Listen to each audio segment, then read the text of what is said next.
This film starts with a picture of a landscape. I'm using this drawing as a trigger to think about time and place.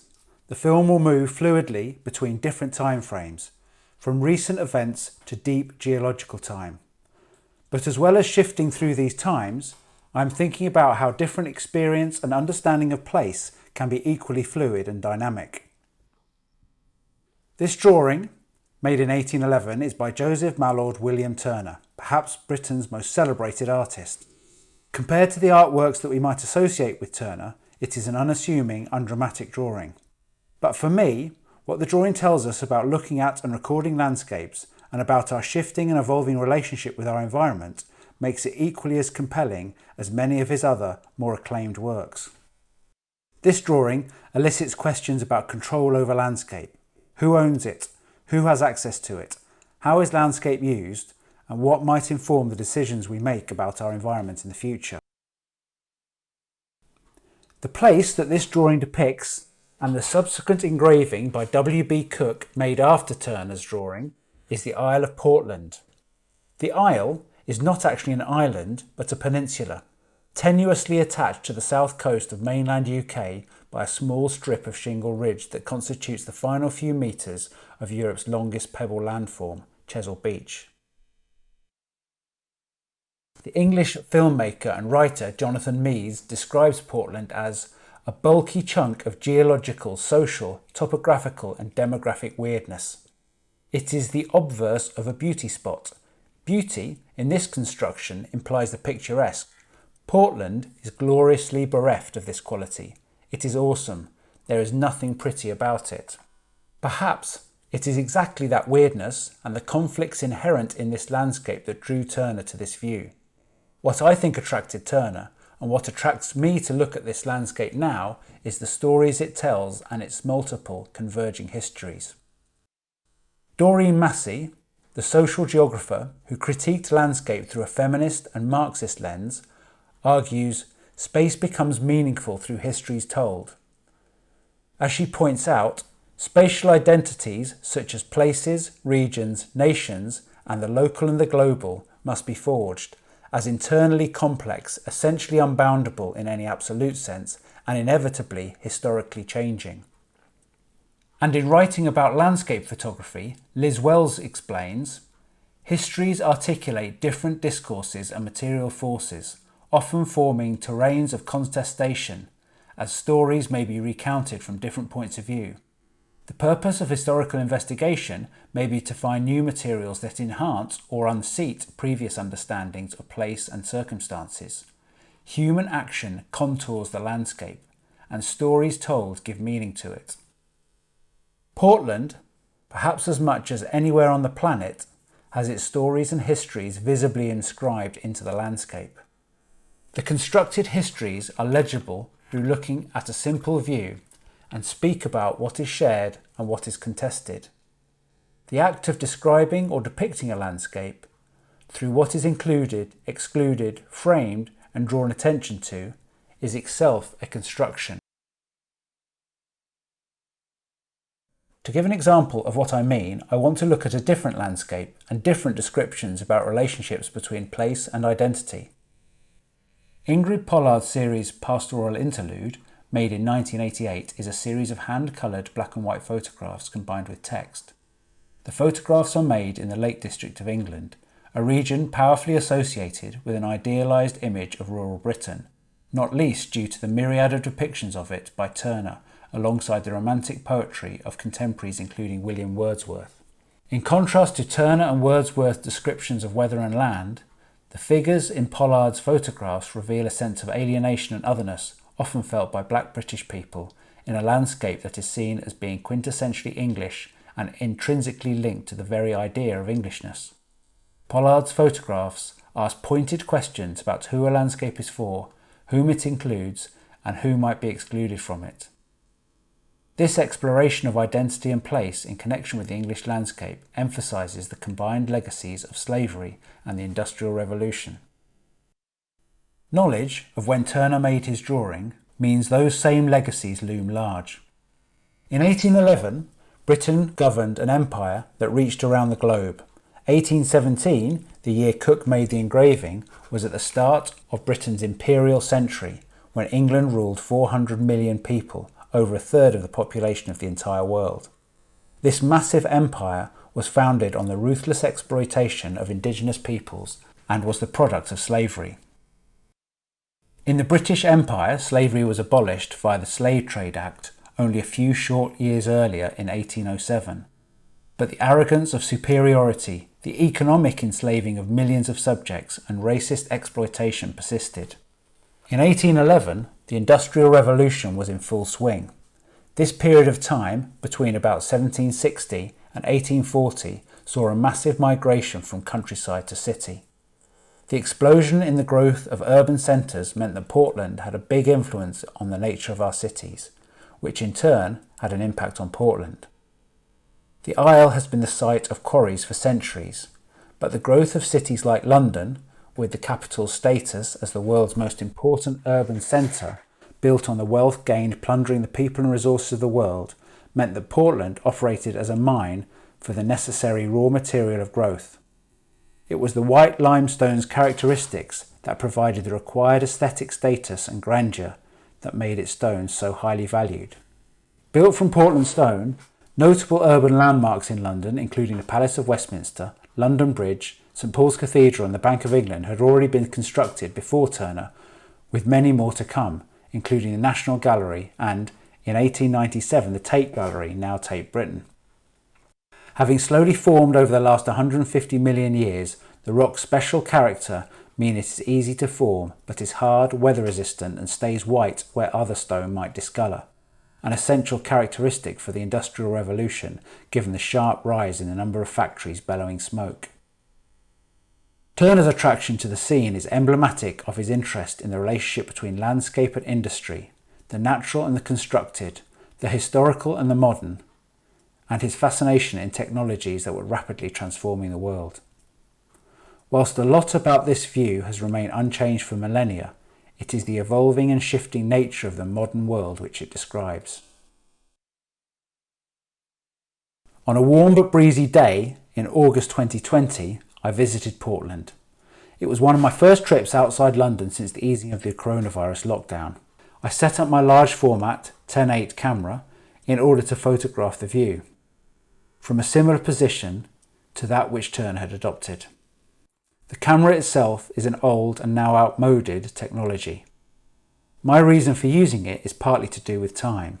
Where most photography corresponds to the rapid recording of fleeting moments, this more laboured, cumbersome activity slows down the process of looking and recording. The ground glass screen presents the photographer with an inverted view. I find that the act of framing and scrutinising the view in this unfamiliar orientation helps me consider the image's characteristics. On the day of my midsummer visit, the projected image inside the camera revealed an aspect of the landscape that has changed since Turner's time. The mid and foreground in the engraving are populated by figures engaged in industry, quarry workers busily preparing stone to be shipped to London and other cities. In contrast, the inverted image on my ground glass has no workers. Whilst the island still has 4 working quarries, the vast majority are abandoned, and the stone now leaves in giant trucks, by road instead of by sea. The figures that occupy the view in the camera obscura screen are sunbathers and swimmers enjoying the clear waters at Churchope Cove. This describes a common and fundamental change in the function of rural landscape, from spaces as resource to territories of recreation. This change in the use of landscape is the product of shifts in global trade. The Industrial Revolution saw the growth of England as a manufacturing centre. Globalism means most of such activity has long since moved to other parts of the world. Tensions in the way the countryside and seaside are understood as working space or as places for leisure resonate strongly today. The aesthetic sensibilities of how we expect the landscape to look and what we do to make it look that way have been formed due to the way it has been depicted and described. Its aesthetic is the product of artworks that pivoted around those made during Turner's time, whose influence can be traced to painters such as Claude Lorraine and others. A description of landscape that had a significant bearing on the way the country looks and is understood is a guidebook written by William Gilpin in 1770. His snappily titled Observations on the River Wye and several parts of South Wales, etc., relative chiefly to picturesque beauty, helped recalibrate the nation's collective imagination of the landscape. The ruin at Tintern Abbey is described by Gilpin as the splendid ruin, contrasted with the objects of nature and the elegant line formed by the summits of the hills which include the whole, make altogether a very enchanting piece of scenery. Previous to Gilpin's published guide, Tintern Abbey ruin would not have been seen to embody ideas of beauty. It is more likely to have been considered a decrepit eyesore, rather than an emblem of a noble idea of the picturesque, the unity of man-made form and nature which became a fascination of the time.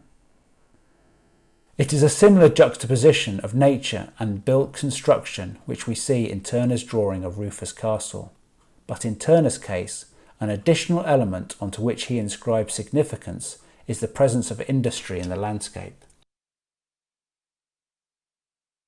The legacy of such depictions goes beyond the pictures on the walls of our galleries and museums. We experience it directly now.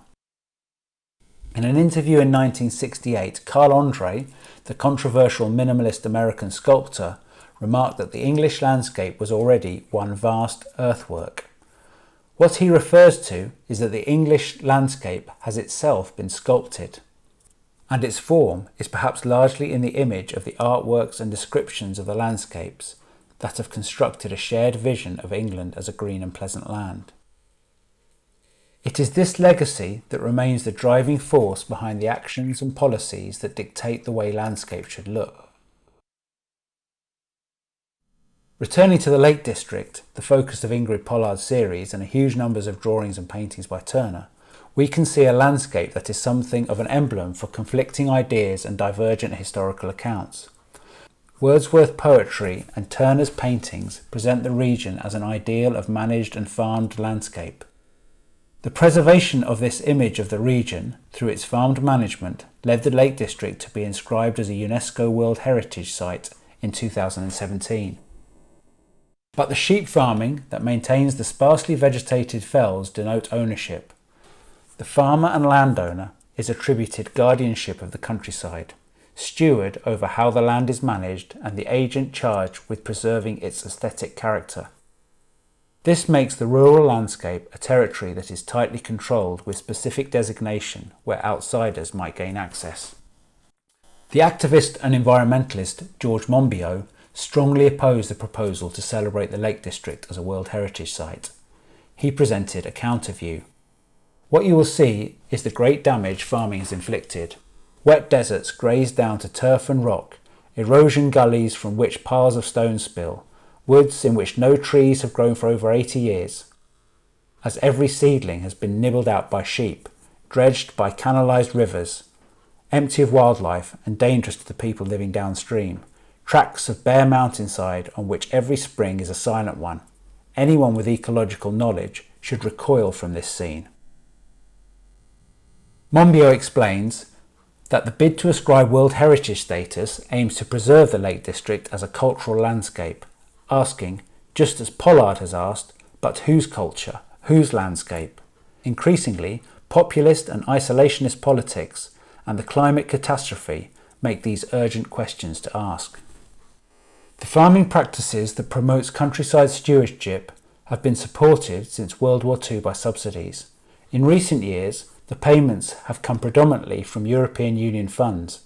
It is perhaps a strange paradox that the areas which have benefited most from the funding by the EU are amongst those which, like Portland, strongly supported Brexit. This perhaps describes a contemporary clash in ideals between economic reality and prevailing notions of Englishness, powerfully communicated through the ways the landscape has been depicted. Whilst Portland has not experienced the same pressure to preserve ideas of beauty as the Lake District, as Meads pointed out, it is not picturesque or beautiful in the same way, there are still conflicting forces of ownership, different ideas of how the landscape should be used, and now, thanks to the growth in staycation culture and journalists listing Church Oak Cove as one of the UK's best quiet beaches post-lockdown, the pressure of tourism might come to bear more prominently on the island. Conflicts in the way the landscape's histories are told and retold renders the English countryside a contemporary battleground of ideas. This is a role that the countryside adopts quite naturally. As Raymond Williams points out in his keywords, the word country refers equally to rural land and to national territory. There is evidence all around the English countryside of the defence of territory and reminders of its militarisation in the structures and monuments that span centuries of England seeking to protect itself against foreign invasion. Rufus Castle, also known as Bow and Arrow Castle, is both the earliest recorded structure to be made from Portland stone and a defensive building. Its pentagonal walls are 2.1 metres thick, designed to repel cannon fire and protect the island from marauding intruders since the 15th century. Traces of more recent conflict are also visibly evident on Portland. A 10-minute walk from Rufus Castle are two small buildings constructed during World War II. Colloquially known as pillboxes, these small structures, along with some 15,000 others, were constructed between 1942 and 45. They stand testament to the UK's sense of certainty that England would be invaded during the war, something that never happened. These strange structures have a character that might be seen as quintessentially English. They could hardly be more different from the imposing architecture of the Atlantic Wall, which are the subject of philosopher and urbanist Paul Virilio's photographic text Bunker Archaeology. The subject of Virilio's attention were the Nazi-constructed bunkers that line the coast of France. The grand and ghostly structures recall the terror of war, having themselves witnessed active combat. But the British pillboxes, which have stood silent for 75 years, are altogether more modest in scale and quirky in design. The plan of these small structures conforms to several types, but each borough or county put their own spin on the designs, imbuing them with a regional character. The material used for the pillboxes on Portland distinguished them from others in the UK, which were normally constructed entirely from concrete, a technological innovation to building construction that predicted the brutalist era of the 20th century. Portland structures have concrete roofs, but are, quite naturally, constructed from the plentiful supply of white limestone that lay close by. Whilst remaining visible remnants of the events of the Second World War, perhaps more than elsewhere, these small buildings fit into their environment, adding another layer of history, a memory inscribed into the landscape. The small apertures in the buildings, like those in the thick walls of Rufus Castle, are designed to give panoramic views of the ocean. These buildings speak of the geopolitical position of the UK and its status as an island, a characteristic that also defines Portland, albeit a much smaller island and one that is not actually completely surrounded by water. The view that the pillboxes and Rufus Castle survey is part of the Atlantic Ocean that the British call the English Channel, but the French call La Manche. Now, the view evokes different geopolitically enforced movement than those the buildings were intended to protect against. The strip of water is increasingly the location of the tragedy of failed attempts to enter the UK on small boats by desperate travellers fleeing the wars and conflicts for which Western countries take little of their due responsibility. This is an example of the complexities of considering the ocean that Liz Wells remarks on when discussing Paul Gilroy's ideas about the Atlantic. To cross the ocean is not a neutral act. As Paul Gilroy has noted, ships were political and economic entities. In his discussion of the Black Atlantic, he defined the ocean not only as a physical divide, but also a psychic one. This contributed complexly to the formation of modernity in terms not only of the economic, but also of consciousness. His focus on the Atlantic as a space of transit, which is not unidirectional, feeds into more general interrogation of the economic, political, and ideological foundations of modernity, implicating hegemonic processes that, he argued, were inherently racialized. It is perhaps interesting to note that one of the three prisons on Portland, the Verne, was, for a brief spell between 2014 and 2017, designated an immigration removal centre, housing asylum seekers and immigrants who would wait to find out their fate, whether they would be accepted and given leave to remain or deported back to their country of origin.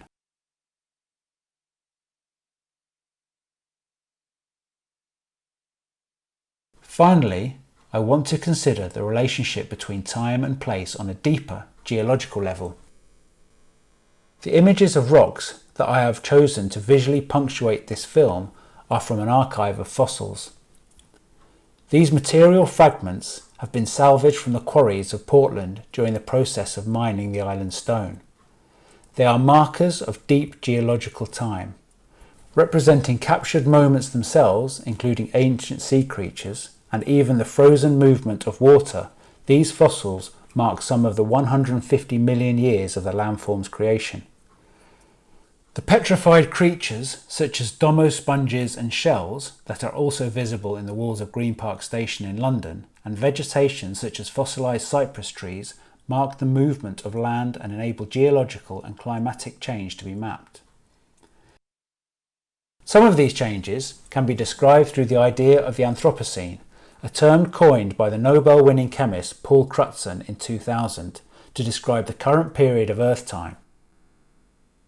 Geological study, such as that possible through the fossils and rock strata on Portland and elsewhere, provides overwhelming evidence that atmospheric, geologic, hydrologic, biospheric and other Earth systems are now altered by humans. A further example of how reading land and landscapes is not static but something that insists on being reimagined, restated and redefined is explored by Catherine Youssef in her book A Billion Black Anthropocenes or None.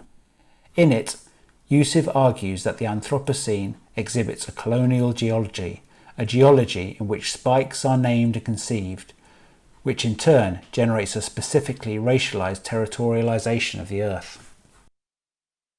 We have already seen the connection between the mining of rock from the Earth at Portland with the colonial dispossession and slavery of millions.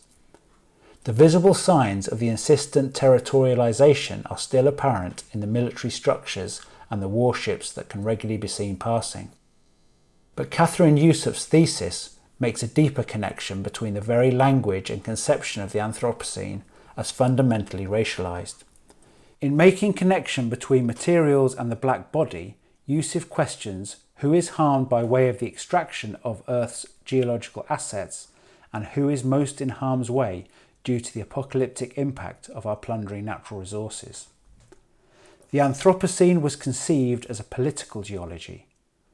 When was geology anything but political in its narratives about the world, origins and the weaponization of extraction as a motivation and mode of dispossession?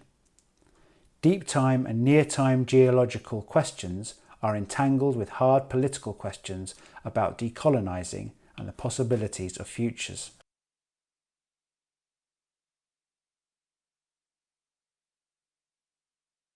The simple drawing by Turner opens up the potential to look at the complexities of landscape. The place this drawing depicts has great power through the way it holds traces of the human and natural processes that have formed its special character. It is the way we interpret these traces that might inform the decisions we make about our environment. Consideration of landscape includes the social, the political and the ecological, which are all informed by the way it is described through art. During the height of the first wave of coronavirus, Portland completely sealed itself from the mainland. Police were stationed on the Causeway Road, meaning no one could enter or leave the peninsula.